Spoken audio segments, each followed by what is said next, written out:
അല്ലാഹുവിന്റെ റസൂൽ പറഞ്ഞതാണ്. തുണി അഴിച്ചിട്ട് അങ്ങാടികളിലൂടെ നടക്കുന്നതാണ് പുരോഗമനം എന്ന് പറയുന്ന കാലം വിദൂരമല്ല. എഴുതി വെച്ചോ മലയാളികൾ. മാത്രമല്ല, അതിനെതിരെ ആരെങ്കിലും അത് തെറ്റാണെന്ന് പറഞ്ഞാൽ അവനായിരിക്കും കുറ്റവാളി, അവനായിരിക്കും പ്രശ്നങ്ങൾ ഉണ്ടാകുന്നത്. ആ കാലം അതിവിദൂരമല്ല. കാരണം ഏതൊരു കാര്യവും സമൂഹത്തിലേക്ക് കൊണ്ടുവരുന്നതിന് 3 സ്റ്റെപ്പാണുള്ളത്. 3 സ്റ്റെപ്പാണുള്ളത്. ഒന്നെന്താ അറിയോ? അത് നന്നായി സെലിബ്രേറ്റ് ചെയ്യും ആളുകൾക്കിടയിൽ. ആളുകൾ ആരാധിക്കുന്നു, ആദരിക്കുന്നു എന്നൊക്കെ പറയുന്ന വലിയ സിനിമാ നടന്മാരെ കൊണ്ടും സെലിബ്രിറ്റികളെ കൊണ്ടും അത് ചെയ്യിപ്പിക്കും. അവരെ കൊണ്ടത് ചെയ്യിപ്പിക്കും. അതാണ് ചെയ്യും. എന്നിട്ട് ഗ്ലോറിഫൈ ചെയ്യും. സമൂഹത്തിൽ അതിനെന്തോ ഒരു വലിയ ആവേശമുള്ള തരയുണ്ടാക്കുന്നത് മാധ്യമങ്ങളിലൂടെയും മീഡിയകളിലൂടെയും സിനിമകളിലൂടെയും ഒക്കെ അത് പ്രൊമോട്ട് ചെയ്യും. അങ്ങനെ പൊതുവായി അങ്ങനെ ഒരു പ്രൊമോട്ട് ചെയ്ത് ഗ്ലോറിഫൈ ചെയ്യുന്നതോടുകൂടി സ്വാഭാവികവൽക്കരിക്കും, അഥവാ നോർമലൈസ് ചെയ്യപ്പെടും. പിന്നെ അത് സമൂഹത്തിൽ നോർമലൈസ് ചെയ്യപ്പെടും. അപ്പൊ ഇതൊക്കെ കാണും അനുഭവിക്കുകയും ചെയ്യുന്ന മനുഷ്യന്മാർ ചോദിക്കും, എന്താ കുഴപ്പം? അവൻ ചെയ്യണില്ലേ, ഇയാൾ ചെയ്യണില്ലേ, മറ്റോൻ ചെയ്യണില്ലേ, എവിടെ ഇല്ലാത്തത്? ഇത് നമ്മുടെ തലമുറകൾ ചോദിക്കാൻ തുടങ്ങും. ഇതാണ് ഏതൊരു തെറ്റിനെയും നോർമലൈസ് ചെയ്യുന്നതിന്റെ ലക്ഷണം, സ്റ്റെപ്പുകൾ. അതിന്ന് സമൂഹത്തിൽ വർദ്ധിച്ചുകൊണ്ടിരിക്കുകയാണ്. ഇതിന്റെ ലക്ഷണങ്ങൾ ഇപ്പൊ കണ്ടു തുടങ്ങിയിട്ടുണ്ട്. ഇപ്പൊ കഴിഞ്ഞ ദിവസങ്ങൾ സോഷ്യൽ മീഡിയയിൽ കണ്ടോ, നമ്മുടെ മലയാള മീഡിയകൾ ആഘോഷിക്കുന്ന സംഭവം എവിടെയായിരുന്നു? US സംഭവം ആഘോഷിക്കുന്നത്. പണ്ടായിരുന്നു US കേരളവും US ഇന്ത്യയൊക്കെ വലിയ ദൂരം.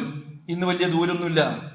US നടക്കുന്നത് കേരളത്തിൽ നടക്കണ മാതിരി തന്നെയാണ്, കേരളത്തിൽ നടക്കുന്നത് US നടക്കണ മാതിരി തന്നെയാണ്.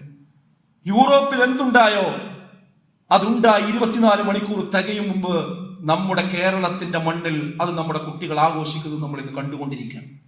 എന്താ അപ്പോ കഴിഞ്ഞ ദിവസം വന്നതെന്നറിയോ? പൂർണ്ണ നഗ്നരായി ഒരു കപ്പൽ യാത്ര, 11 ദിവസത്തെ പാക്കേജിന് 43 ലക്ഷം രൂപ എന്നാണ്.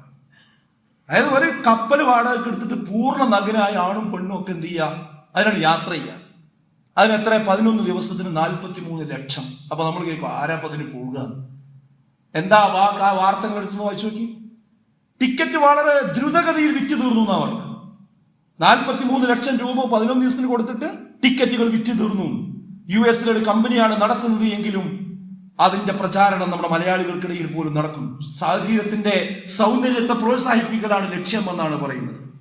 മാത്രവുമല്ല, ആ പോസ്റ്റിന്റെ അടിയിൽ മലയാളികൾ എഴുതിയ കമന്റുകൾ കൊണ്ട് വായിച്ചു. മലയാളികളുടെ മനസ്സെവിടെ നിൽക്കുന്നത്? എന്താ നമ്മളെ നാട്ടിലിപ്പോ ചർച്ച? സ്ത്രീകൾക്ക് ഇറങ്ങി നടക്കാൻ പറ്റുന്നുണ്ടല്ലേ? എല്ലാം നോർമലൈസ് ചെയ്തു. അത് കുഴപ്പമില്ല. അതെന്താ, ആൺ സുഹൃത്തല്ലേ, പെൺ സുഹൃത്തല്ലേ എന്ന് ചോദിച്ച് എല്ലാം നോർമലൈസ് ചെയ്യണം. അടുത്തതാണ് ഞാൻ പറഞ്ഞത്, തുണി എടുക്കാതെ പോയി യാത്ര ചെയ്യുന്ന ഒരു കൂട്ടം ആൾക്കാർ, അവിടുത്തെ ഔട്ടിങ്ങിന്റെ രൂപമാണത്. ഇത് ആഘോഷിക്കുന്നത് മലയാളികളാണ്. അതിന്റെ അടിയിലുള്ള കമന്റുകൾ വായിച്ചു.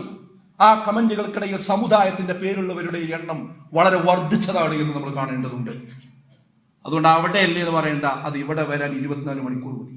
അതിനെ ന്യായീകരിക്കാൻ ഇവിടെ മീഡിയകൾ ഉണ്ടാവും. കോട്ടിട്ടുണ്ടാവുന്നേ മാത്രമേ ഉള്ളൂ.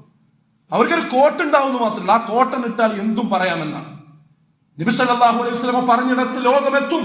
എന്താ റസൂലുള്ളാഹി പറഞ്ഞത്? ലാ തഖൂമു സ്സാഅ, അന്ത്യദിനം വരികയില്ല, ഹത്താ യതസാഫദൻ നാസു തസാഫുദൽ ഹുമുരി ഫിത്ത്വരീഖ്. കഴുതകൾ പരസ്യമായി ഇണചേരുന്നത് പോലെ ആളുകൾ വഴിയിൽ വെച്ച് പരസ്യമായി ഇണചേരുന്ന ആ നാട് വരുന്നത് വരെ അന്ത്യനാട് സംഭവിക്കുകയില്ല. കഴുതകൾ അങ്ങാടികളിലൂടെ ഇണചേരുന്നത് പോലെ, നായയും പട്ടിയും ഇണചേരുന്നത് പോലെ, കന്നിമാസമായാൽ നായയും പട്ടിയും തെരുവിലിറങ്ങുന്നത് പോലെ മനുഷ്യർ തെരുവിലിറങ്ങി. ഇങ്ങോട്ട് നോക്കണ്ടെന്നാ പറയാം. ഇവിടെ എന്തിനാ ബാക്കിയുള്ളവർ പറയുള്ളൂ? ഇഷ്ടമല്ലാത്തവരത് നോക്കണ്ട, അത് ചെയ്തോട്ടെ, എങ്ങക്ക് എന്താന്നാ ചോദിക്കുക. ഈ ചോദ്യം ചോദിക്കുന്ന നാളുകൾ വിദൂരമല്ല. അല്ലാഹുവിന്റെ റസൂൽ പറഞ്ഞതാണ്.